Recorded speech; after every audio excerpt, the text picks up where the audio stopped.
Murder is by its nature a monstrous deed, but the one you've committed is even more gruesome than most. You lit your husband on fire and burned him alive. We, the jury, find the defendant guilty of first-degree premeditated murder.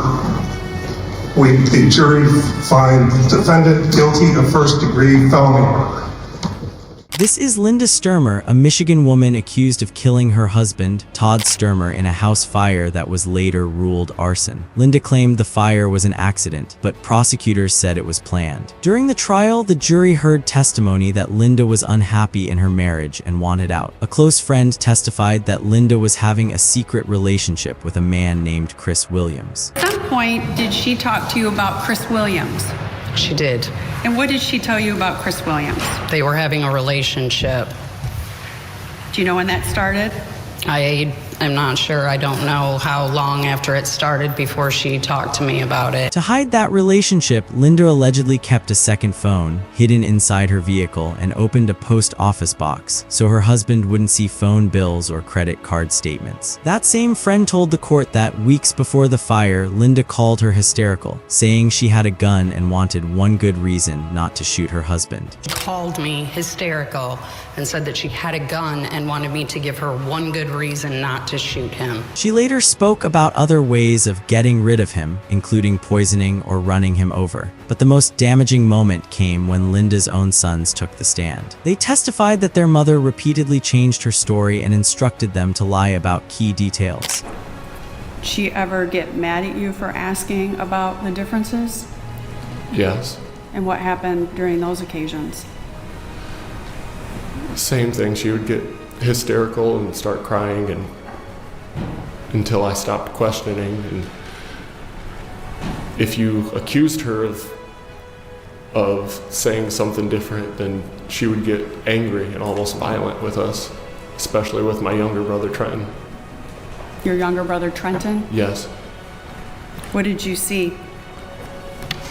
Trenton would make very direct accusations at her, and she would either hit him herself, or I'll never forget, she had told me, Trevor, if you hear him making those accusations, I want you to silence him.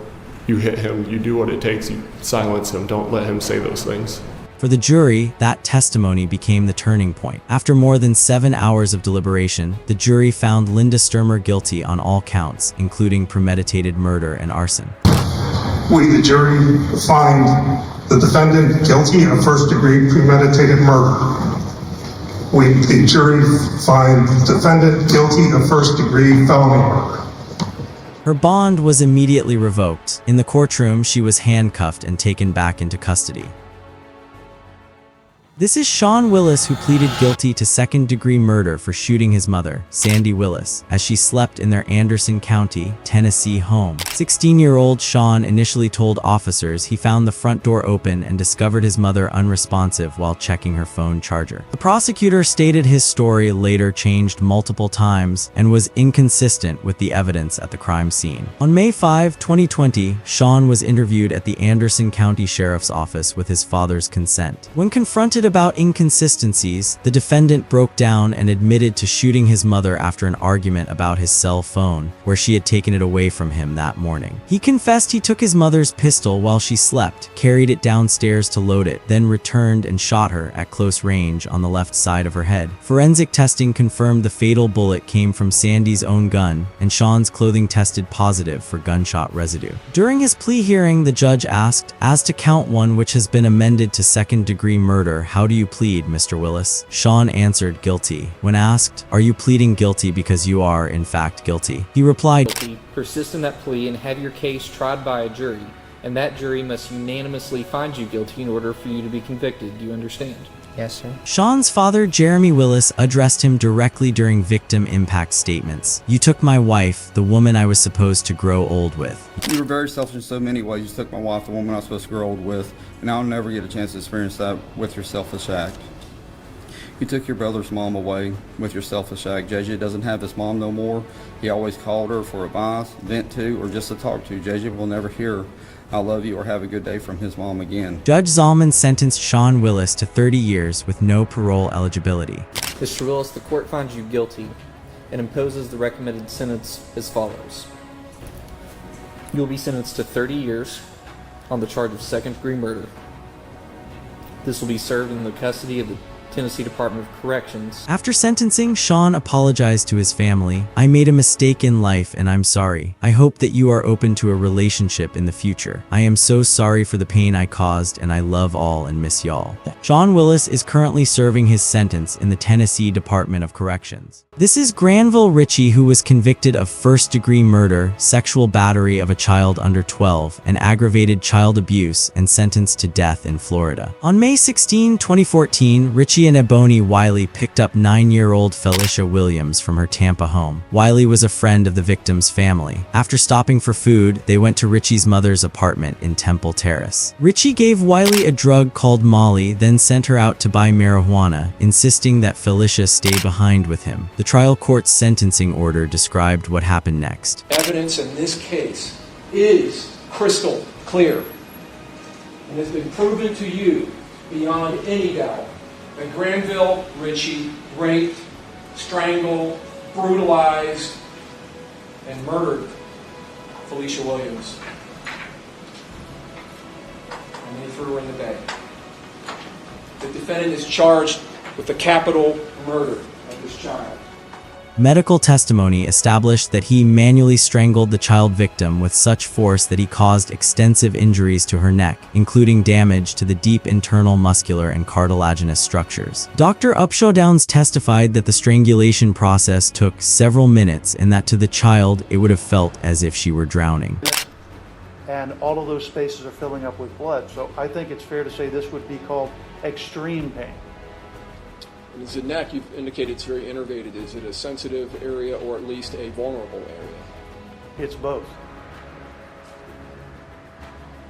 So the pain, just the physical pain that Felicia's suffering from and feeling with the defendant's hands around her neck, squeezing with the amount of force that was required to inflict these internal hemorrhages, would have been fairly significant amount of pain. Yes, sir. Now, you've talked about air hunger, you've analogized strangulation and the feeling to drowning, Yes, sir. even to torture like waterboarding. Yes, sir. During the penalty phase, Felicia's mother, Felicia Dimerson, addressed the court. Also, I just want to say that I've waited 2,310 days for this day to come.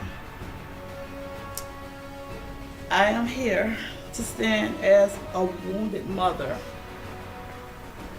I'm here wearing all black because I'm here to bury this Jamaican today. Because by the time he's long gone, my eyes may be closed. Felicia's father, Jerome Rodriguez, spoke directly to Ritchie. I ain't got no envy towards you. Abraham was willing to sacrifice his child. I sacrificed mine. I was you. I once was you. And in that same courtroom, I was a monster. I'm pretty sure they done told you about me. I'm the one you really want to see, bro. You took something from me you can't get back. I don't want no revenge. I gave it my God. The same God that you blame me, I gave it to him. And he took that pressure from me.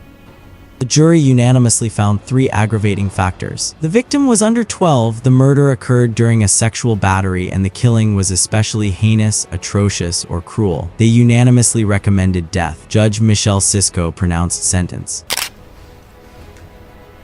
On August 28, 2014, the Hillsborough County Grand Jury indicted the defendant Granvile Ritchie for murder in the first degree, count 1, sexual battery, victim less than 12 years of age, defendant over age of 18, count 2, and aggravated child abuse, count 3. On September 25, 2019, a jury found the defendant guilty of count 1 of murder in the first degree as charged. As to count 1, the jury specifically found that the killing was both premeditated murder and felony murder, based on the finding that the murder occurred during the course of a sexual battery on a victim less than 12 years of age, with the defendant being over the age of 18, or was committed during the course of aggravated child abuse. Defendant was also found guilty of sexual battery, victim less than 12 years of age, defendant over 18 years of age as charged, and aggravated child abuse as charged on counts 2 and 3 respectively. On September 26 and 27, 2019, the court conducted the penalty phase of the trial, where the state and defense presented testimony and evidence. The court held a Spencer hearing on January 7, 2020. At that hearing, neither party presented additional witnesses or evidence.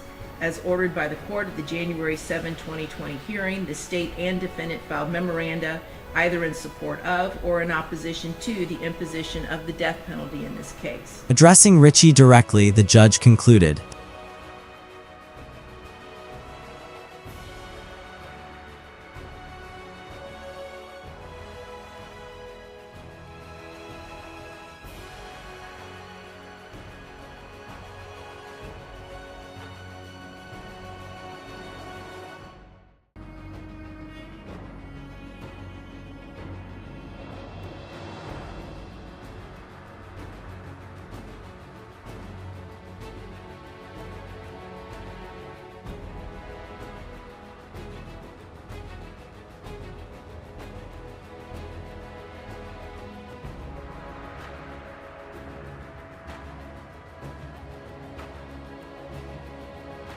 Ritchie, I do have one final thing to say to you.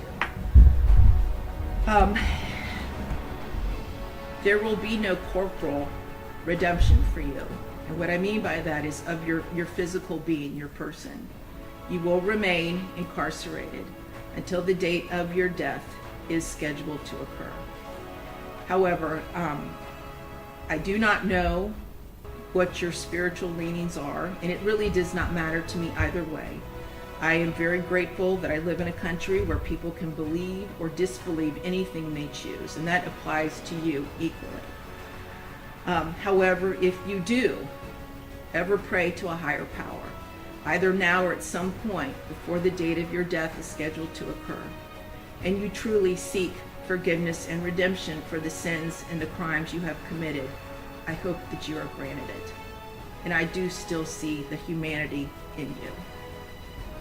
Ritchie showed no visible reaction as he was ordered to Florida State Prison. On June 9, 2022, the Florida Supreme Court affirmed his convictions and death sentence after rejecting claims of prosecutorial misconduct. Granvile Ritchie remains on Florida's death row.